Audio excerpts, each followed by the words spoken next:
Fala galera, meu nome é André Schmidt, jornalista do blog do Garone. Eu tô mais uma vez aqui, é claro, para falar de Vasco e para falar de classificação do Vasco na Copa Sul-Americana. Mas não foi simples não. Acabou ainda há pouco lá em Santa Cruz de la Sierra, Oriente Petroleiro 0, Vasco 0, mais uma classificação no limite, assim como foi lá contra o Altos pela Copa do Brasil. O Vasco empatou em 0-0, tinha vencido por 1-0 em São Januário. Se sofresse um gol, a partida iria para os pênaltis, e aos 51 minutos do segundo tempo, a equipe boliviana chegou a carimbar o travessão do Fernando Miguel, quase levando essa classificação para a disputa nas penalidades, estendendo mais um pouco o sofrimento vascaíno num jogo que poderia ter sido mais tranquilo. Mas antes de eu me alongar aqui e, na verdade, detalhar um pouquinho mais de como foi esse jogo, faço dois convites para você. Primeiro, se você é novo aqui no canal, para você se inscrever, deixar seu like e deixar seu comentário também sobre o que você achou dessa partida entre Oriente Petroleiro e Vasco. E se você já conhece meu canal, eu faço o segundo convite aqui para você dar uma olhadinha na página Seja Membro. Tem um botãozinho aqui do lado de onde você se inscreve no canal, que aí você vai ver como você pode participar do nosso grupo lá no Telegram, das lives que estão rolando toda segunda-feira aqui no canal, às 10 horas, acesso a alguns conteúdos exclusivos, principalmente sobre a história do Vasco. Tenho produzido algumas reportagens sobre isso e deixando exclusiva para o pessoal que é membro, uma forma de agradecer a contribuição de todo mundo. Mas é isso, vamos falar de futebol aqui. Bom, para mim um jogo que pode ser dividido em duas partes, literalmente. Todo jogo é dividido em primeiro e segundo tempo, mas foi realmente bem diferente. O Vasco entrou na primeira etapa, ao meu ver, muito consciente da vantagem que tinha, conseguindo trabalhar bem a bola, fazer bem a transição com tranquilidade, finalizar, concluir as jogadas com tranquilidade, apesar de não ter criado nenhuma grande oportunidade, com exceção de uma finalização do Thales Magno de canhota, que bateu no travessão. Na verdade, o goleiro deu uma triscadinha, a bola bateu no travessão e caiu quase que encaixada no goleiro, não deu nem rebote. Aquela foi a grande chance do Vasco no primeiro tempo, mas o Vasco se mostrou ali ciente do que precisava fazer. Não se aventurava no ataque de uma maneira desorganizada, se organizava muito bem, compacto ali atrás com as duas linhas de quatro, o Andrei no meio, protegendo bem a sua defesa, até porque o Oriente Petroleiro é um time não muito qualificado, por assim dizer, é um time frágil tecnicamente, então o Vasco se fechava e tentava sair em velocidade para concluir, mas sem afobamento, sem aquele destempero de resolver na primeira jogada. Conseguia trabalhar bem e eu gostei muito da movimentação do Thales e do Marrone. Marrone pela primeira vez fazendo uma grande partida, foi inclusive um dos destaques do jogo, saiu ali no finalzinho exausto, marcou muito bem, criou muito bem. Eu falei que da movimentação dos dois, o criar não necessariamente precisa ser o último passe, conseguiu puxar alguns contra-ataques interessantes, conseguiu fazer umas jogadas por dentro, que não é sua característica, duas coisas que não vão aparecer nas estatísticas, por exemplo, a assistência que ele deu para o Marco Júnior numa jogada no primeiro tempo, que ao meu ver não estava impedido, deixou o Marco Júnior cara a cara com o goleiro na intermediária, com espaço inteiro para carregar e fazer o gol. A arbitragem acabou marcando impedimento antes de qualquer finalização, é verdade, mas foi um bom passe do Marrone, que ele não vinha fazendo, uma diagonal dele com a infiltração do Marco Júnior, e depois ele deu um outro passe para o Cano também, se eu não me engano, numa outra infiltração que o goleiro acabou antecipando e pegando a bola. Então, algo que ele não vinha produzindo. E qual é a diferença da movimentação dele e do Thales dessa vez? Talvez se habituando um pouco ao estilo de jogo do Abel Braga, em que os dois jogam invertidos, que na verdade não são pontas, são jogadores que jogam mais por dentro da área, ou seja, que vão da parte de fora para dentro, são interiores, não buscam a linha de fundo, quem faz a linha de fundo são os laterais. Tanto ele quanto o Marrone, tanto ele quanto o Thales Magno, na verdade, já se posicionavam um pouco mais por dentro. O que aconteceu nos primeiros jogos? Eles abriam muito pela ponta, ficavam estáticos, abertos pela ponta, esperando a bola chegar e depois vinham conduzindo para dentro. Dessa vez, os dois já se movimentavam para receber a bola em movimento, fazendo essa diagonal e decidindo rápido com esse primeiro passe. Foi assim no passe para o Marco Júnior, por exemplo, que ele já recebeu e deu passe quase que de primeira ali. Talvez tenha demorado um pouquinho e o Marco Júnior não estaria nessa sensação, pelo menos, de impedimento que a arbitragem teve, que eu particularmente não tive. Para mim, ele não estava impedido. Mas nesse jogo, lembrando, assim como no jogo em São Januário, não teve VAR, então não teria como rever a jogada, deixar seguir e rever. A arbitragem acabou parando. Então achei uma boa partida dele, o Thales sensacional, o Thales que não vinha fazendo grandes jogos também na temporada, apesar da qualidade técnica individual muito grande. Mais uma grande partida dele com personalidade, foi o jogador que mais tempo teve a bola, menino de 17 anos de idade, conseguindo proteger muito bem, girando muito rápido, se posicionando para o campo adversário, não fazendo só, a gente fala em prender a bola, não só segurar e marcar com o corpo, mas recebendo, girando, indo para cima, trabalhando bem essas jogadas pelo lado e por dentro. Grande partida do Thales, como falei, levando perigo nessa finalização de fora. Fim do jogo, tanto ele quanto o Marrone cansaram bastante. O Marrone acabou substituído pelo Ribamar, que ainda conseguiu fazer 2 jogadas pela direita. Vi um pessoal criticando ele no Twitter, mas não acho que hoje o Ribamar tenha sido algum problema para o Vasco. Fez uma boa jogada de linha de fundo em velocidade, em que ele cruza para o Cano e o zagueiro consegue antecipar. Inclusive o próprio Cano aplaude a jogada que ele fez. E depois ele dá uma finalização de fora, que o goleiro rebate e o Cano perde logo no rebote, finalizando em cima do goleiro. Então 2 oportunidades ali que ele criou em 10 minutos em campo, foi uma boa participação. Criticar o Ribamar por ter entrado em campo, não acho que seja o caso, porque longe de ter sido o problema do Vasco. O que aconteceu com o Vasco? Primeiro que o Marco Júnior fez mais uma partida muito ruim.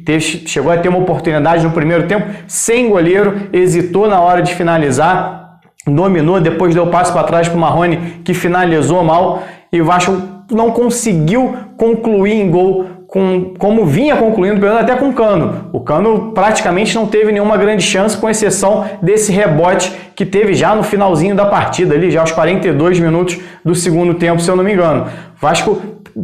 O volume ofensivo do Vasco foi muito mais baixo. No primeiro tempo, compreensível. O Vasco tinha vantagem do empate, estava jogando fora de casa, precisava sentir um pouco do jogo. O Vasco é um time muito jovem, teve essa tranquilidade para trabalhar a bola, teve mais posse de bola, inclusive, que o Oriente Petroleiro, deu poucas oportunidades para a equipe, mas no segundo tempo recuou demais, deu brecha para o Oriente Petroleiro gostar um pouco mais da partida. Até então o time conseguia chegar só com bolas alçadas na área, Vasco cometeu algumas faltas bobas próximas da área e nem todas foram realmente faltas, né? A arbitragem também foi muito fraca, marcou essas faltinhas constantemente no ataque boliviano, e contra o Vasco, difícil ele marcar. Thales Magno tomou chute na cara, tomou depois um chute na perna, teve mãozada na cara de defensor, enfim, a arbitragem horrorosa. Inclusive, teve problema de racismo ali no segundo tempo, se não me engano, com o Alexander, foi xingado pelos torcedores bolivianos, e ele foi até lá, o árbitro, e ao invés de chamar a atenção e relatar na súmula, por exemplo, o que havia ocorrido na arquibancada, deu cartão amarelo para o Alexander. Uma tragédia, não vou falar uma tragédia a arbitragem, mas foi muito ruim, tanto para coibir o que vinha acontecendo dentro de campo, quanto fora. Muita falta marcada a favor dos bolivianos, aquela famosa arbitragem caseira. E contra o Vasco, nem bico na cara virou falta. Mas enfim, não foi por isso que o Vasco fez uma atuação ruim. O Vasco foi tímido no primeiro tempo, acho que faltou um pouco de agressividade no segundo tempo para matar o jogo. Eu acreditava que o Abel ia utilizar o Vinícius, por exemplo, para dar velocidade e para aproveitar os contra-ataques, já que o Vasco retraiu demais e perdeu velocidade. Passou a ser um campo muito longo para o Marrone e para o Thales esticarem toda hora. Até porque como eu disse aqui, o Marrone já saiu exausto da marcação que vinha fazendo. 2 pontinhos muito rápido ali do Oriente Petroleiro, Salcedo, se eu não me engano, e o outro eu esqueci o nome, até saiu, se eu não me engano, Montenegro. 2 jogadores que vinham incomodando ali pelas pontas, e os 2 tinham que ajudar os laterais nessa marcação. Então era muito campo para carregar a bola. Eu imaginei que ele fosse entrar com o Vinícius quando entrou com o Ribamar, por exemplo, para tentar ser um pouco mais agressivo ali no último terço do campo e finalizar o jogo. O Vasco não matou o jogo mais uma vez, passou sufoco até o final, caiu muito de rendimento na segunda etapa, quando o Oriente Petroleiro passou a fazer também uma marcação mais alta. O Vasco passou a ter que passou a ter que sair, na verdade, com a bola longa. O Vasco normalmente faz uma saída mais curta, com o Andrei muitas vezes recebendo dentro da área. O Vasco passou um apertozinho ali nos primeiros 5 minutos, o Castan perdeu uma bola. Deixa eu ver o outro aqui, eu cheguei até a anotar. E o Marco Júnior perdeu 2 bolas. Em 5 minutos, o Vasco perdeu 3 bolas no seu campo defensivo e quase se complicou. Isso no iniciozinho do segundo tempo. Isso fez com que o Vasco mudasse a característica e passou a rifar mais a bola. Deixou de ter essa posse que tinha mais tranquila, saindo lá de trás, principalmente nos pés do Andrei. Mais uma vez um destaque, mais uma vez líder de desarmes do time, com 5 desarmes, mais uma vez líder de passes certos, 46 com só 2 erros, isso segundo dados do Footstat. E ele sumiu um pouquinho na segunda etapa, o Vasco começou a rifar e o Oriente Petroleiro passou a dominar um pouco mais o jogo e o Vasco, já cansado, começou a ceder devagarzinho. Tecnicamente não é um time muito forte, mas criou oportunidades perigosas contra o Vasco e o Vasco poderia muito bem ter sido desclassificado nessa partida, principalmente por causa da segunda etapa. O primeiro tempo eu achei justo do Vasco, apesar de não criar tantas oportunidades, entendi a ideia, o Vasco estava organizado, não permitia aos bolivianos chance de agredir, então era um jogo tranquilo. Na segunda etapa isso mudou de figura e o Abel não conseguiu botar de volta o time, apesar das alterações. Entrou o Bruno Gomes na vaga do Marco Júnior, que veio muito mal, comecei a falar aqui, nem terminei, mais uma partida muito ruim do Marco Júnior, errando praticamente tudo, desde passe simples até a hora de concluir as jogadas, tomando decisões erradas, meio disperso no jogo, completamente fora da rotação. E o Henrique também. O Henrique sofreu uma pancada no primeiro tempo, não sei se foi isso que causou alguma coisa nele, mas no iniciozinho da segunda etapa o Henrique já perdia por muito na corrida. Tem até um lance que é simbólico, que o Castan consegue fazer a recuperação no carrinho e puxa o contra-ataque, que o Castan estava muito atrás dele, dá um pique, passa ele, passa o marcador, na verdade, o adversário, consegue roubar a bola e avança, e o Henrique não tinha nem chegado ainda no ponto de marcação quando ele já estava saindo com a bola. Então, Henrique mais uma vez muito mal, Marco Júnior também muito mal, o Raul alguns momentos muito bem, fazendo a puxada de contra-ataque pela direita, mas também errando muito tecnicamente, principalmente na hora do passe, alguns erros infantis, uma atuação abaixo do Vasco, como tem sido. Primeiro tempo razoável, seguro, mas faltou aquele ímpeto no time para realmente dar uma confiança e passar com tranquilidade. Sofreu até o fim, teve a bola aos 51 minutos do segundo tempo explodindo na sua trave e poderia ter sido um castigo, muito por conta dessa apatia da equipe no segundo tempo. Falei, ficam aqui alguns destaques. Marrone e Thales Magno parecem estar acertando essa movimentação na frente, ou pelo menos nesse jogo específico, conseguiram encaixar essa movimentação mais por dentro, que é característica do time do Abel Braga. Quem faz a ponta são os laterais. Até por isso o Marrone joga na direita e o Thales, que é destro, na esquerda, para eles cortarem para dentro e terem essa finalização de média distância. O Thales, na verdade, depois trocou de posição nos últimos 15 minutos do primeiro tempo e foi quando ele conseguiu a finalização de esquerda, porque ele é muito bom, tem esse recurso. Inclusive alguém me lembrou lá no Twitter que os 2 gols dele pelo Vasco são de canhota, mesmo ele sendo destro. Recurso, o moleque é bom de bola e isso decide. E o Vasco parece, em algum momento ali, se organizou, mas caiu muito de rendimento na segunda etapa e passa de fase, assim como na Copa do Brasil, sem confiança nenhuma, sem agradar o seu torcedor e sem passar firmeza, inclusive para os adversários.